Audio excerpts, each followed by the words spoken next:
Assalamualaikum warahmatullahi wabarakatuh. Perkenalkan, nama saya Afinka Nadia Triasmono dari S1 Manajemen Malam dari kelompok 2 Yogyakarta. Saya di sini akan menjelaskan materi dari LKMMTD kemarin. Resume materi LKMMTD. Materi yang pertama adalah anak calling. Anak calling sendiri terdiri dari analisis, kondisi, dan lingkungan. Tujuan anak calling adalah mengidentifikasi faktor penghambat dan pendukung kegiatan, kondisi suatu lingkungan, menentukan prioritas dan potensi positif penunjang kegiatan. Lalu, mengenali apa yang terjadi dengan organisasi, yaitu belum sesuai harapan. Kita cari akar masalah, bukan gejala. Lalu lakukan anak calling dan cari gagasan solusi. Jika sesuai harapan, pertahankan dan kembangkan. Tujuan perumusan gagasan awal yaitu menetapkan gagasan awal yang sesuai dengan hasil analisis kondisi lingkungan secara kreatif, efisien, dan berbasis realita.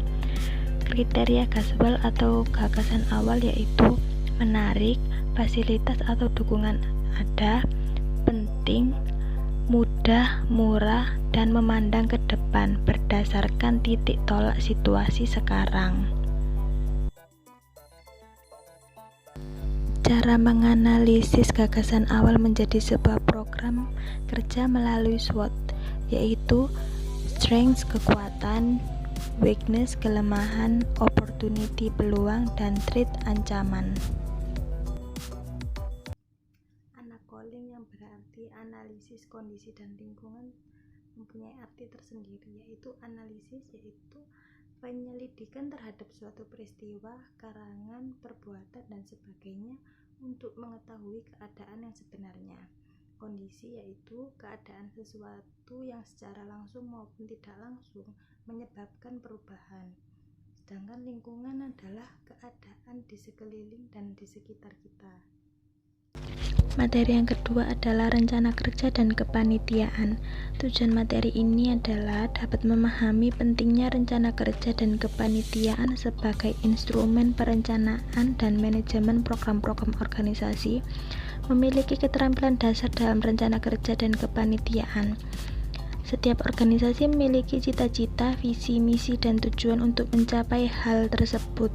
Diperlukan perencanaan lalu diwujudkan dalam bentuk program-program.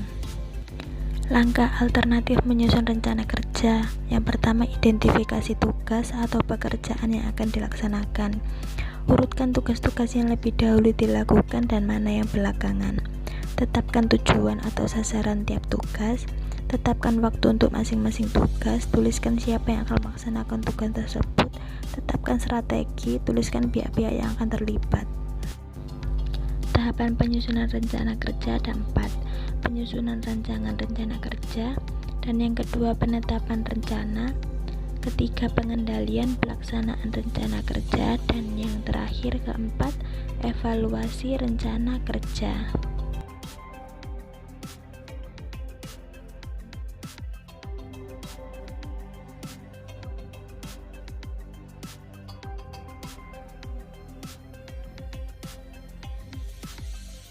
Dalam penyusunan rencana kerja yang pertama adalah penyusunan rancangan rencana kerja. Biasanya dilakukan dalam bentuk brainstorming atau diskusi anggota dalam suatu organisasi. Yang kedua adalah penetapan rencana. Biasanya dilakukan dalam rapat yang di dalamnya diputuskan rencana kerja yang akan dilakukan untuk suatu kegiatan. Dan yang ketiga adalah pengendalian pelaksanaan rencana kerja.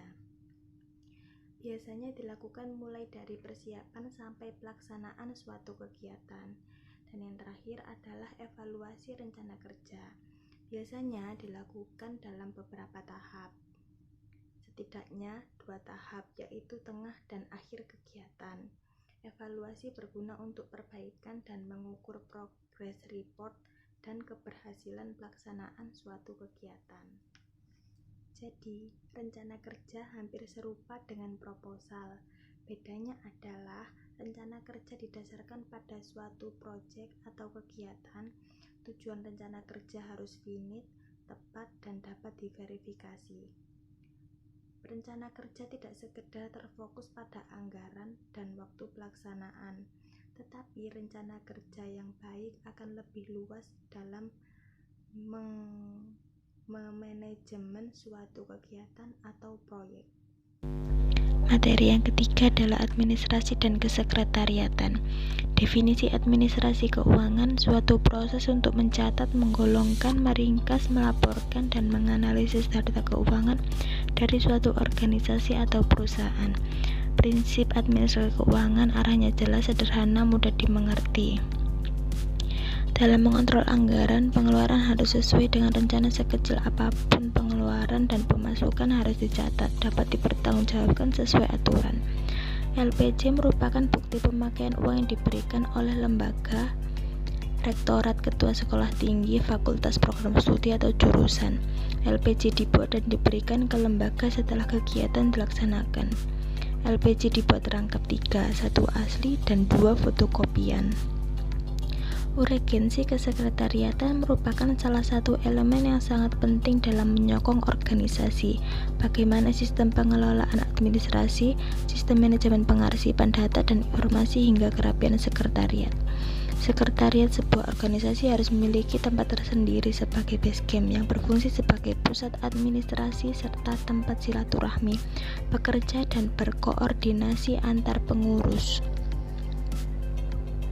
Dokumen yang diarsipkan dalam sekretariatan yaitu arsip pendirian organisasi, sistem dan mekanisme standar organisasi, program kerja dan laporan pertanggungjawaban, database pengurus atau sumber daya manusia, database pihak eksternal, lembaga, organisasi, donatur, dan lain-lain, administrasi sehari-hari, surat keluar atau masuk, pengelolaan papan informasi atau mading, catatan harian, dan lain-lain. Bentuk pola penataan kesekretariatan merencanakan, menyusun, menghimpun, mencatat, mengolah, mengendalikan, mengirim, dan menyimpan. Materi yang keempat adalah pengendalian motivasi. Pengendalian motivasi diperlukan hakikat motivasi, pengambilan keputusan, dan pengendalian konflik. Hakikat motivasi adalah sesuatu cara yang berkaitan dengan bagaimana perilaku seseorang dapat digairahkan, dipelihara, diarahkan, dan bila mungkin dihentikan. Motivasi adalah keadaan yang ada dalam diri seseorang yang dapat mendorong keinginan mereka untuk melakukan kegiatan atau perilaku tertentu guna mencapai suatu tujuan yang dicita-citakan. Motivasi secara umum bersifat individual sehingga masing-masing orang kondisinya saling berbeda-beda. Motivasi seseorang mau bertindak jika ada faktor pendorongnya, yaitu yang pertama, wish keinginan, drive dorongan, urge desakan, need kebutuhan, dan motivation motivasi atau rangsangan.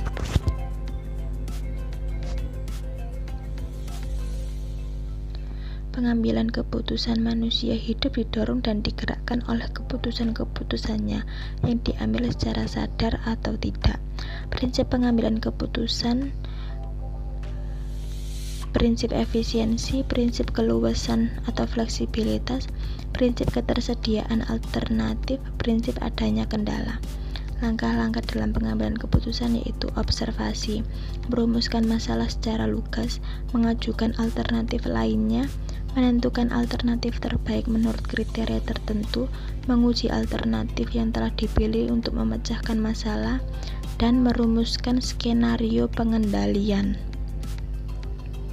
Pengendalian definisi konflik tidak lebih dari adanya beberapa pilihan yang saling bersaing atau tidak selaras. Reaksi terhadap konflik menurut tradisional meyakini bahwa semua konflik harus dihindari.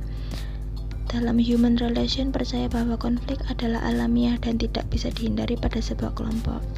Dalam interaksionis, konflik adalah tidak hanya sebuah kekuatan positif dalam kelompok, namun mutlak kebutuhan untuk kelompok sebagai pencapaian keberhasilan.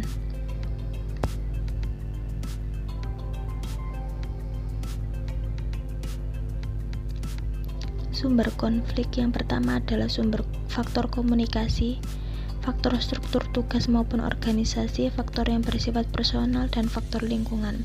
Dampak positif konflik, motivasi meningkat, loyalitas meningkat, ikatan kelompok lebih erat, kreativitas meningkat, dan membantu upaya mencapai tujuan.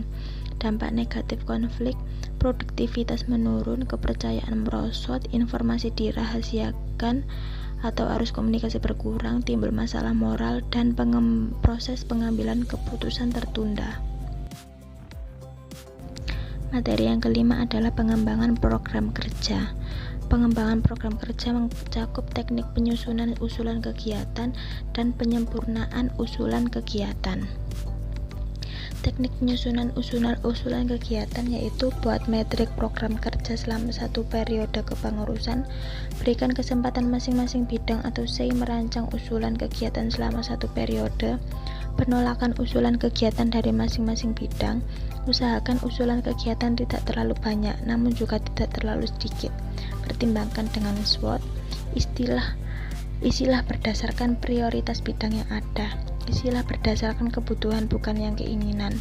Buat yang realistis berdasar pertimbangan dan aspek lainnya di atas.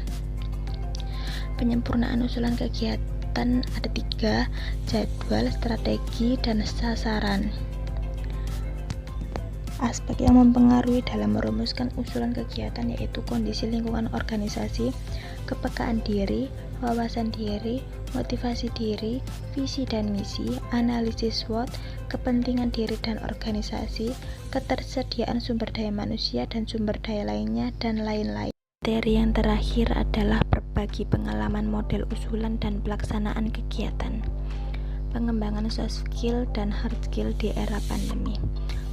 Soft skill adalah kemampuan komunikasi, karakteristik seseorang, kecerdasan sosial yang melekat, serta kemampuan beradaptasi dengan baik dalam kehidupan bersosialisasi, pengembangan yang tidak kasat mata. Dan hard skill adalah suatu kemampuan yang bisa dipelajari serta ditingkatkan melalui latihan, pengulangan, dan pendidikan. Sekian penjelasan dari saya. Kurang lebihnya saya mohon maaf. Terima kasih. Wassalamualaikum warahmatullahi wabarakatuh.